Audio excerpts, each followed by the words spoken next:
The rest of the news. Good morning. December 14th, 1911, 100 years ago. The first man we know of arrived at the South Pole by dog sled.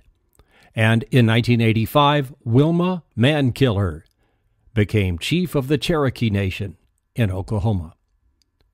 Right about now each year, Merle Haggard's 1973 hit, If We Make It Through December, pops up on the jukebox of the mind. Well, that's the current Occupy strategy. Now that the camps are pretty much closed, the idea is make it through the winter. Day before yesterday, ports in Portland, Oregon, Longview, Washington, and Oakland, California got occupied. The International Longshore and Warehouse Union isn't real happy with another group causing a work stoppage. They say it's co-opting a labor issue.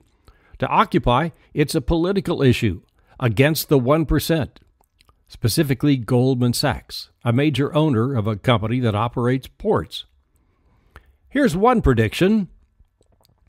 People really get sick and tired of the concentration of wealth at the top, and the 99% movement intensifies to victory in the year 2020 when America's first woman president is elected.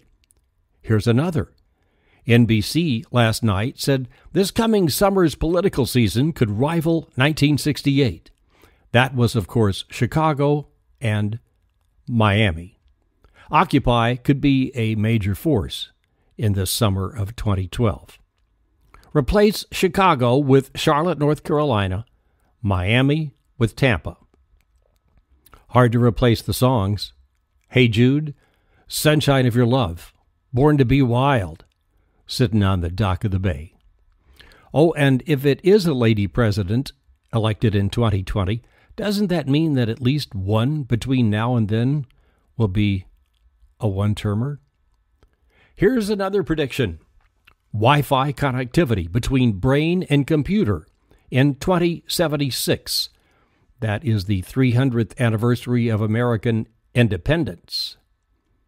A mere 5 years from now, Paul Allen wants to take the record for largest airplane away from Howard Hughes, although the Spruce Goose was really made of birch.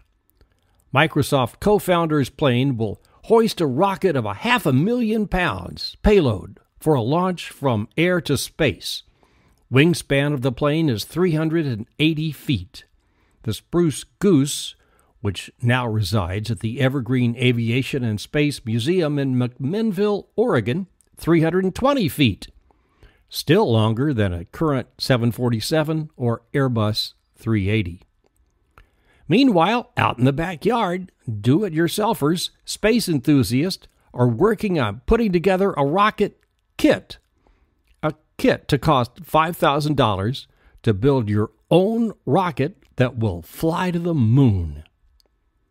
The NTSB recommends no cell phone use while behind the wheel, not even hands-free. No talking.